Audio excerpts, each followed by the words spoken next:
Okay. Yakubula nguza kungafusi nina kuthanda obani ama-artists walithatha amabishop.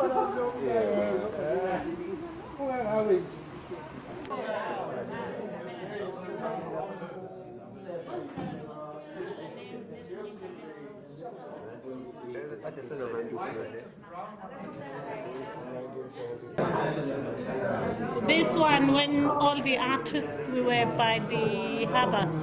And then you can see like Joto, Mzwakembata, Tito Zungu, Elizabeth Ngobo from Rocks Drift, Cherry Ann, that's me, that's Cherry Ann, that's Shangase. So 78 was there. She was in the so there's this whole period here.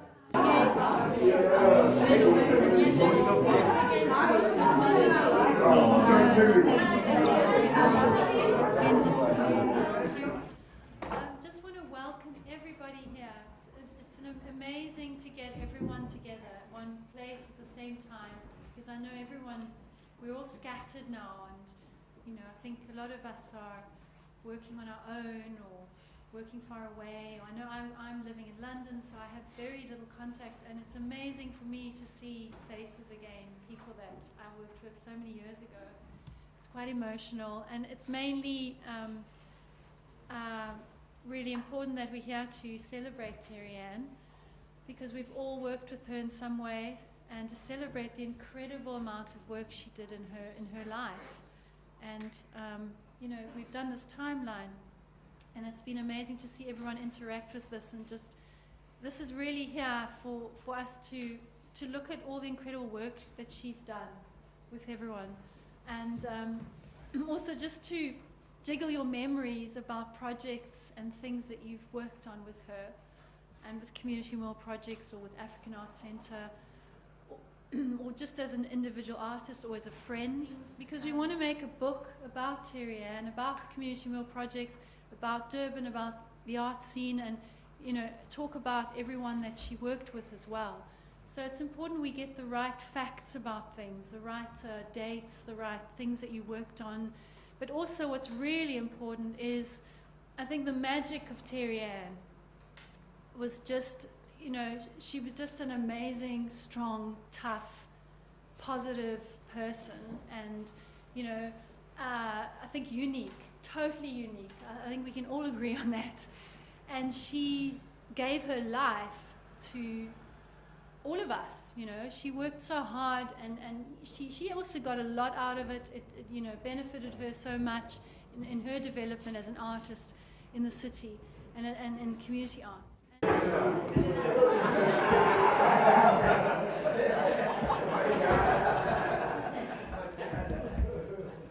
Welcome. Amakosi. It is so wonderful to have everybody here. I am so pleased. Go on, Sachigo. You are great artists. You did such wonderful things for the city and for this country. Because you painters, you makers of things, you took back the country. You went and took back the spaces in town and you painted on them. Not the Queen of England and all this. You put your own stories everywhere. You made your own things. I am so pleased that you are my friends and that we are all together in this thing. We now have this opportunity to do this amazing book on Terry Ann. And the Terry Ann is each one of us. We're all the Terry Ann in this story, because it's going to be our story that we're going to tell. And each one of them is going to have something to say in this book, and I'm so excited about that thing. So please, tell us about what you did. Tell us about what you feel about this whole sort of thing.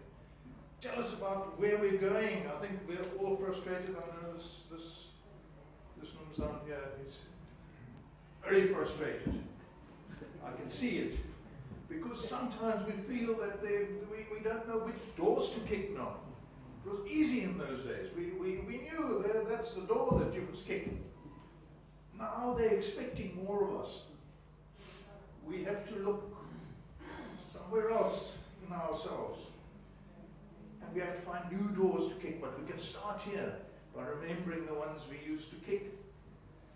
My own thing here, why we did this Panchi Museum, is because I think the first thing has to be that we must know ourselves.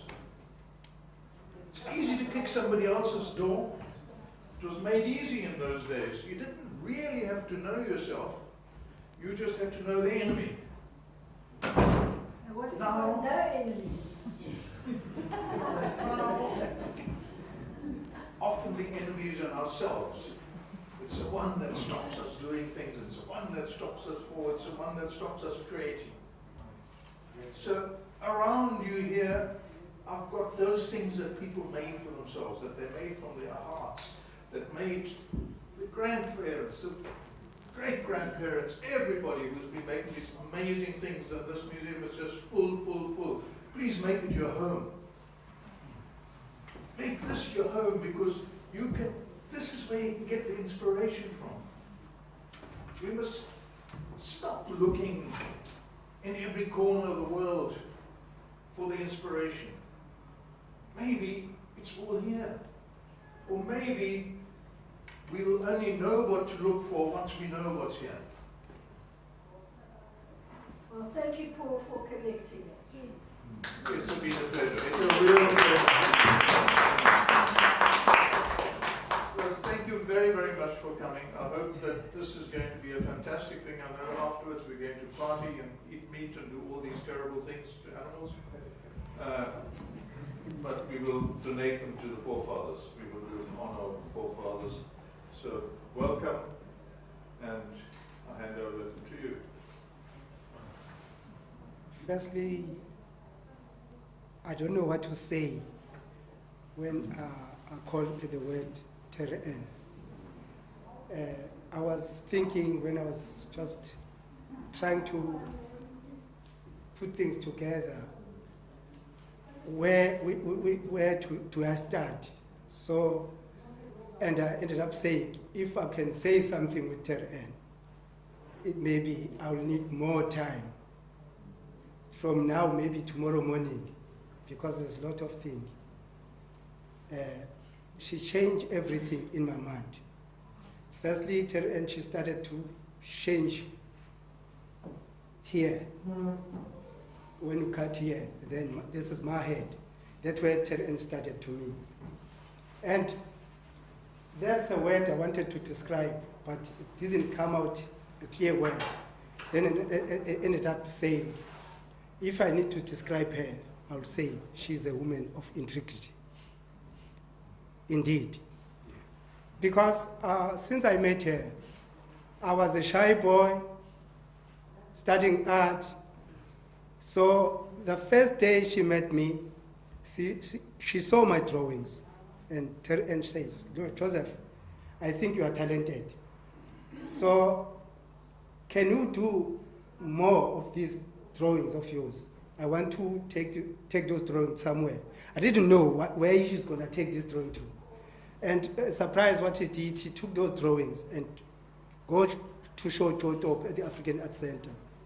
And the few days, she came back and said, Joseph, Jotop want to see you. I didn't know which Jotop, what she's talking about. But I wanted to go and see that lady. And she introduced me to Jotop. That's where my life started. And although I was an artist, a battling artist, and she came up with a lot of ideas. Sometimes it was piling all over my head. But because I wanted to learn, and I get closer and closer to her, we ended up, she was more like my mother. I don't know what to call her and her age, maybe sister or mother. But sometimes we used to fight because I used to like fasten my head, not want to listen what she says. But at the end of the day, I knew that all what she was telling me, it was the right thing. She was sharpened, Joseph Manana. As I'm standing here today, I'm standing tall, knowing that I'm talking with somebody I know. She managed, it's a surprise that it wasn't only Joseph Manana, it was other people, and Joseph Manana was an individual. And I was believing on myself. I was believing on my own. I can do things on my own because I trust Joseph Manana as own. But she changed that. She involved other people. I ended up having other people I knew as an artist. And I ended up trusting those people, like she's doing. She used to invite different people. No matter if it doesn't matter if you are an artist or not an artist. To Ter-En people were the same. They were all equal. I remember when we worked with her, and she was just asking me now, so that when you're working with Ter-En, you sometimes discuss the idea of the mural you're going to be doing. Yes, we did that. But what was happening, if Ter-En see person passing by, you've been witness of what I'm saying. She is calling a woman just going, come mama, come paint with us. The mother, she's going to sit down, sharing jokes and laughing with Ter-En and doing some drawings. Although it's not a good drawing, but to Ter-En everything was good to her. Was satisfied with everything in front of her. Because she wanted to satisfy the heart of everyone. So she managed to capturing our minds. So as I said, I can't say more things. All I said now, I think it's enough. The work behind me is tell a story about Ter-En Stevenson. So she was our lady, our artist mother, our artist sister, everyone's sister. So all I can say now is to say, although she passed away, but her soul may rest in peace. She's always be with us. We always remember her. Thank you very much. May I say good afternoon? Sometimes a sense of time to us who are now, who have pensioned themselves, because I just, I became an old timer at an age in which I was not supposed to be a pensioner. So that's why the sense of time sometimes is lost. Now, good people, I know that the Durban art scene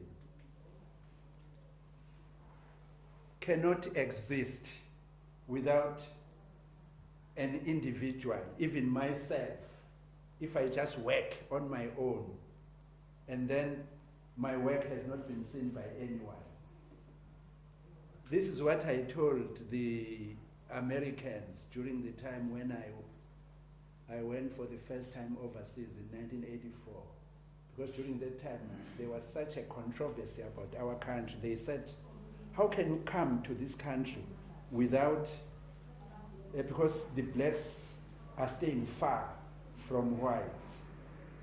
You are separated. There is a, you have got your own place, and And then I said, no, in actual case, how I have been able to be here is because those who are divided from me have appreciated my works, have told me that I'm an artist.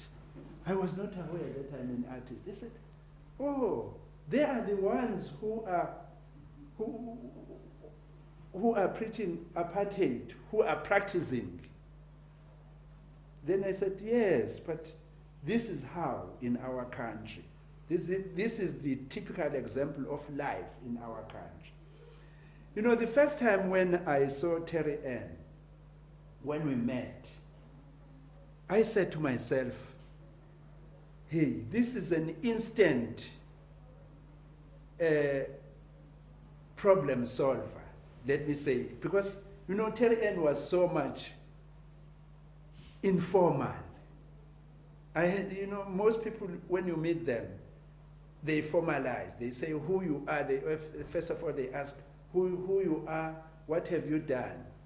When we bumped into each other at African Art Center, I just greeted him, and then he said, hello.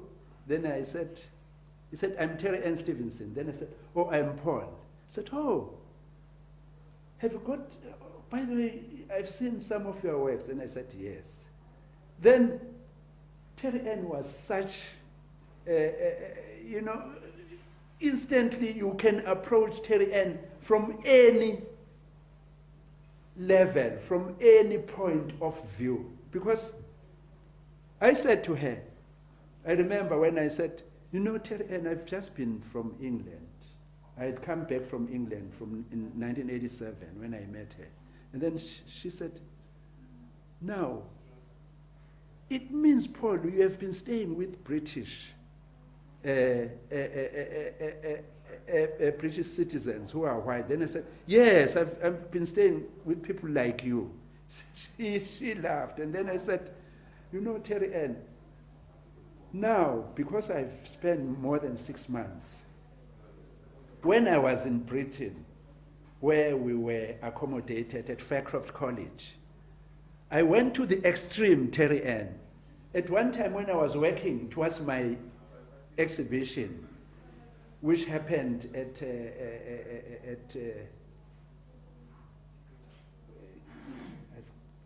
I've just forgotten the name of the gallery. I was preparing for the exhibition, and then I couldn't sleep at night. I slept in the morning. And then there was a fellow student who was at Faircroft. She was a lady from Stockholm. Then she knocked on my door at one time when I was so tired. And then she knocked again. And then I said to her, please, may you go away because I cannot open the door for you.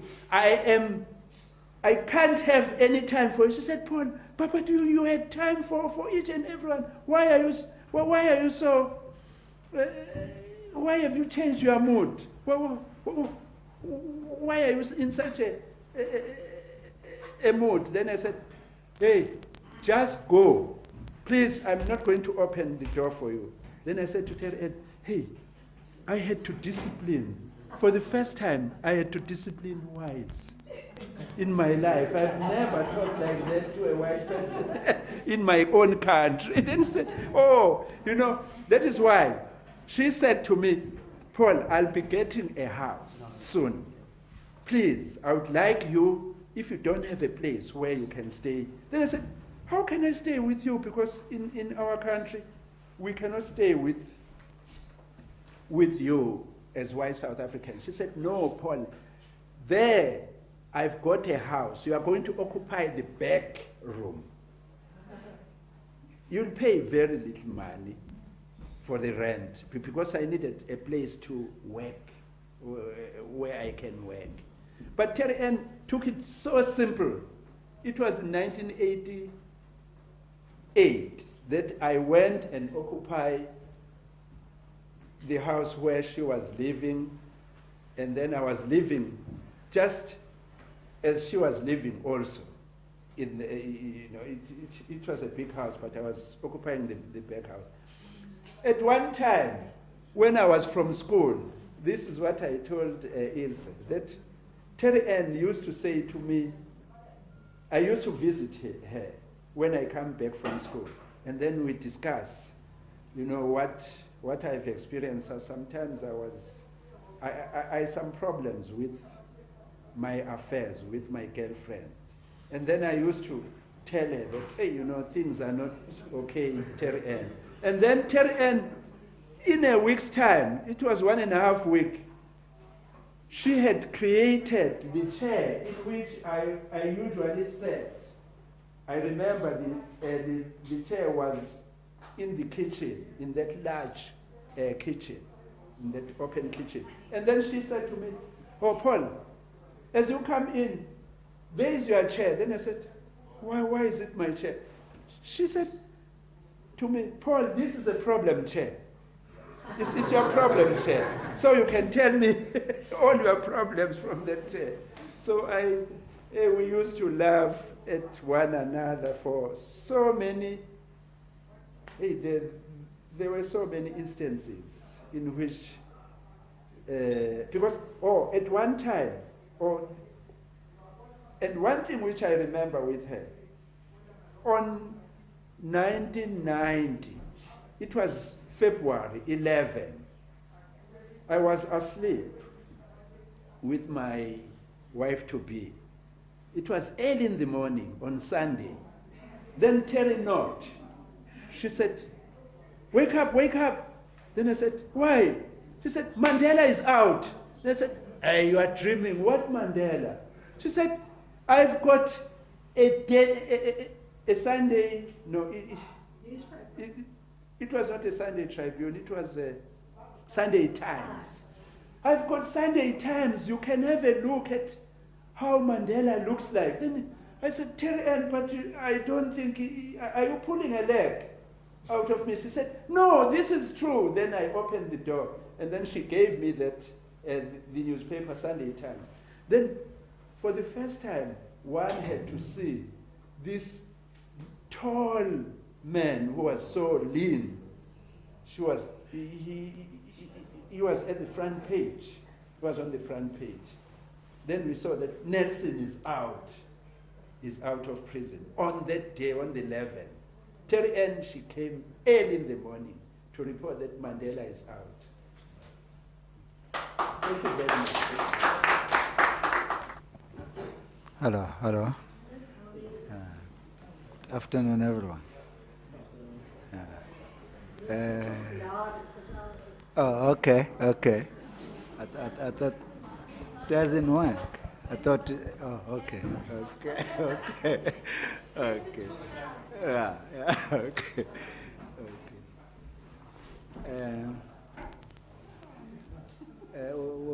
When Ilse asked me to come here, and she said to me, "I'm going to have to talk." And I said to her, on one condition, if I have to say only 3 words, because I did not prepare a speech. So, yes, as long as those 3 words come from my heart to your hearts. Okay. So, talking about Terry Ann is a big mission, especially to us who lived with her, who were friends with her, and who experienced a lot of life with her. And as I walked in, Paul was talking about Terry Ann bringing him into the city to live in the house where she used to live. But what is important about Terry Ann is that she, in the late 80s, when it was so risky for white people to go to the townships, but Terry Ann would go there. We would come to the African Arts Center for exhibition openings, and Sfiso is here. He would agree with me when I say this. Would come to the African Arts Center to see the exhibition opening. Whatever exhibition was there, we would be there. But because we knew that we would be able to go back home.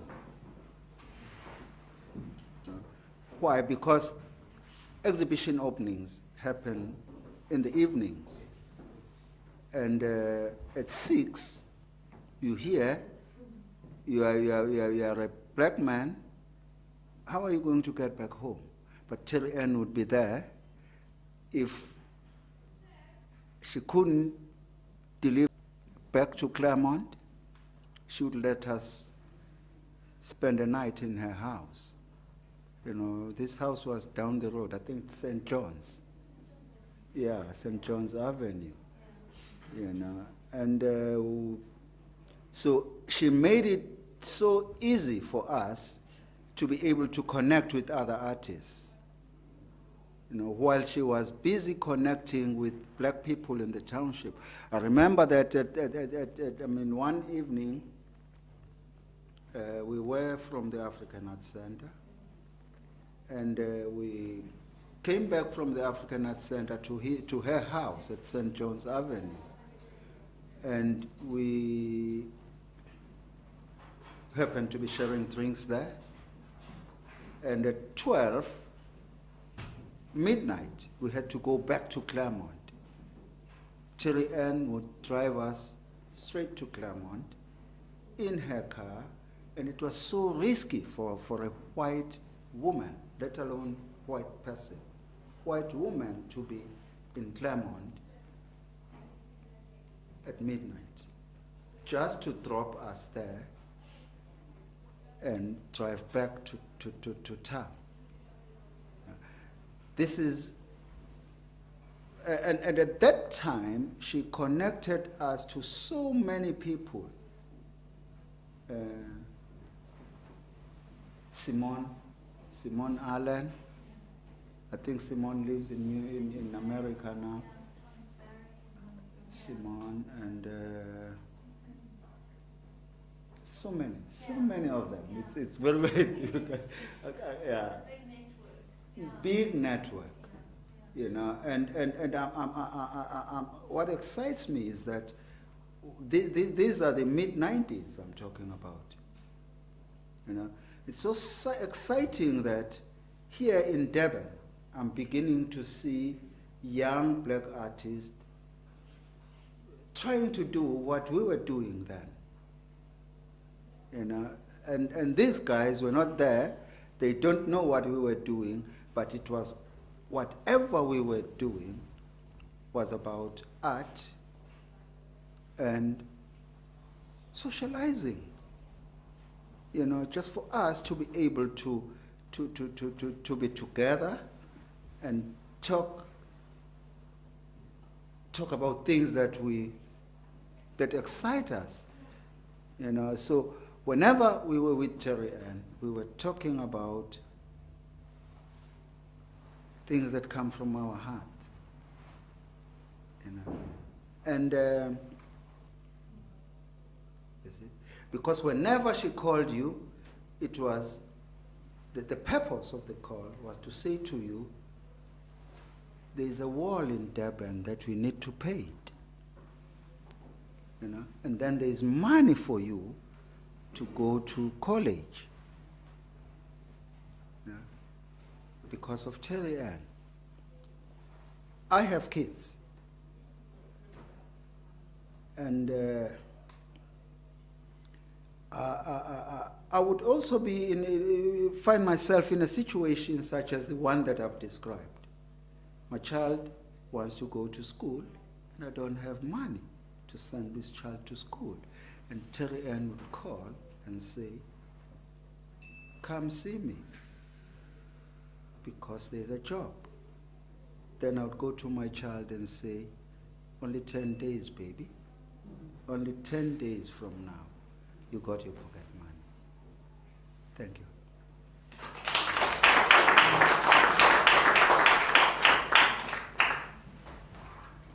Now, I would also like to say something with Terry. I had known Terry for a long time. We sort of developed as a sister brother, even though she was elder than me, because we did quarrel a lot. But we did work well together because I was stubborn, she was also stubborn. But we did have a great relationship. This jacket is my gift from her.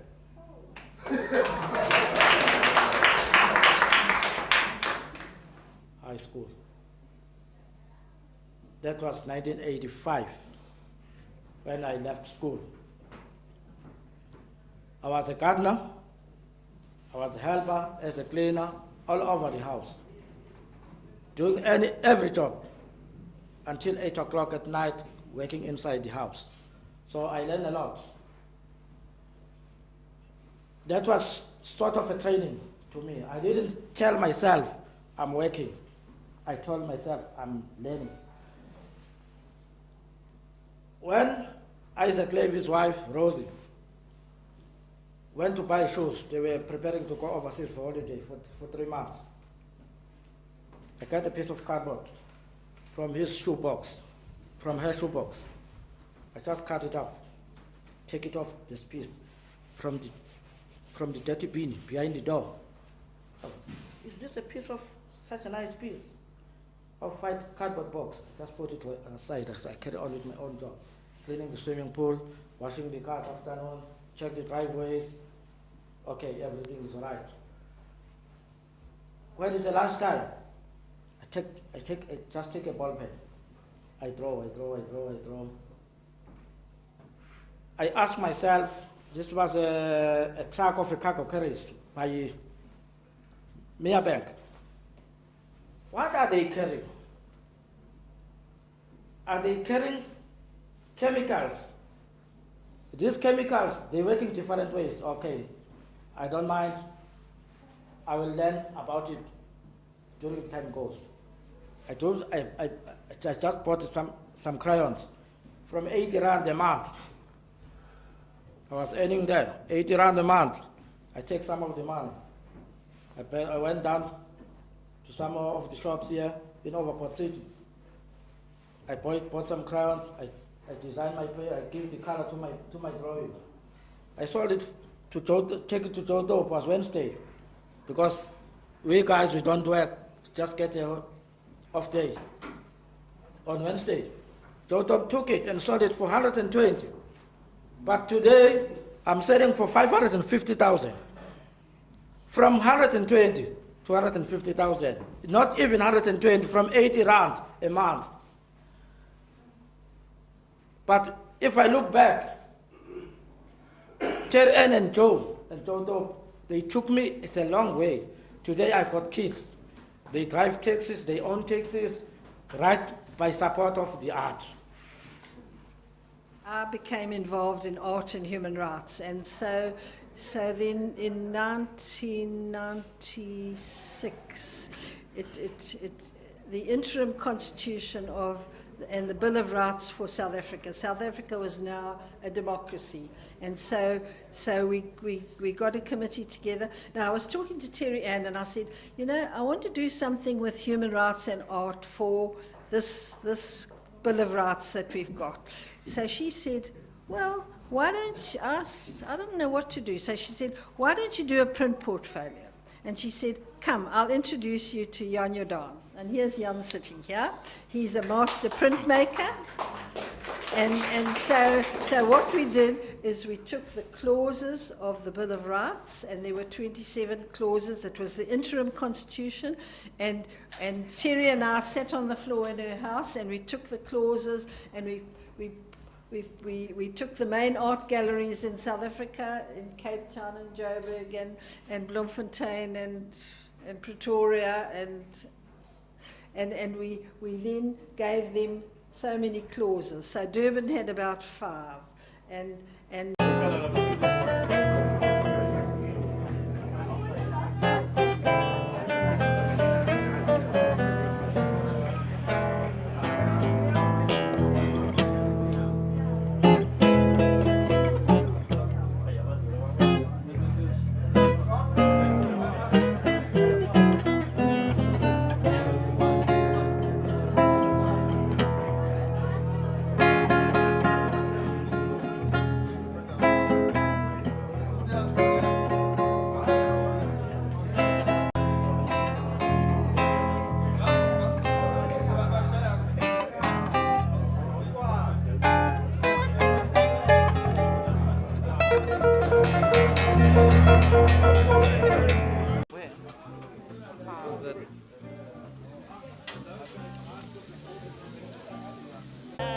I first met Terry Ann in 1986, and when I started working at the African Arts Center part-time.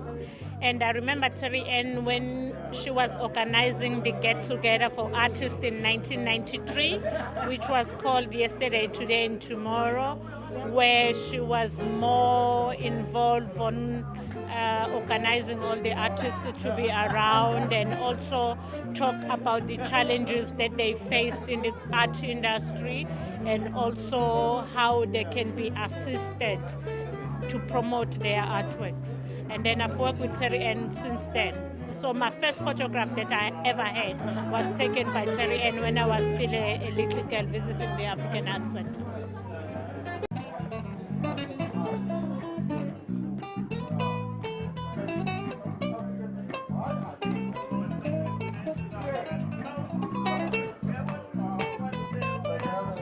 Work in a proper way, you've got to deal with the locals first. So know how to communicate with them, how to handle them, and then such things. So that was from Terry Ann encouragement that, guys, you go there and then you do your thing in your own way and then see to it that it's done properly. So that was it. So if I had to say, Terry Ann was the person behind my art skills, as I call myself an artist today. So she was the one who said something about it and said, Simon, you can live with that thing because it's in you.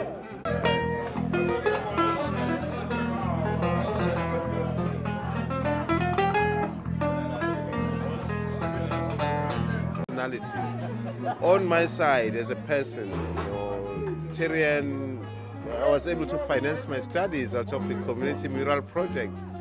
I'm not going to change anything now. I've given up.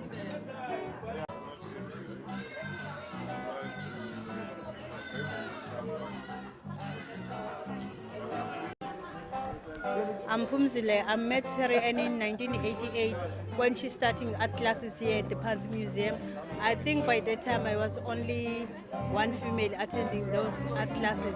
And after that, when I went to ML Sultan to study textile design diploma, she assisted me with money. She said I must go to Jothop. Yeah, that's where I met Terry. I won't forget that moment because I was coming from the poor family. She contributed a lot to me. Yeah. Okay. Thank you. I'll hold it. Okay. Yes, I want to say the Terry Ann is a good for mother for me. Everything I share art and all I enjoy to work and Terry Ann every time. So I enjoy it very much.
because I wanted desperately to be an archaeologist, and I was digging up King Kejwa's kraal, or homestead rather, and I met this bizarre guy called Rob Rawlinson, who would tell me these extraordinary stories in the caravan smoking armies of marijuana about this wild woman named Terry Ann, who was in love with his brother, who had just been arrested in Ireland for smuggling pot, and was a hell of an activist, and I was all wide-eyed, and I just thought this was amazing. And then like 20 years later, I moved into this extraordinary building which Kevin and Paul designed, and Terry Ann became my neighbor. And then about 5 years after that, she invited me for supper, and we'd become good friends. And she told me these bizarre stories about this guy in Ireland and getting arrested, and he went to jail with Bobby Sands. I said, my God, you're the wild woman.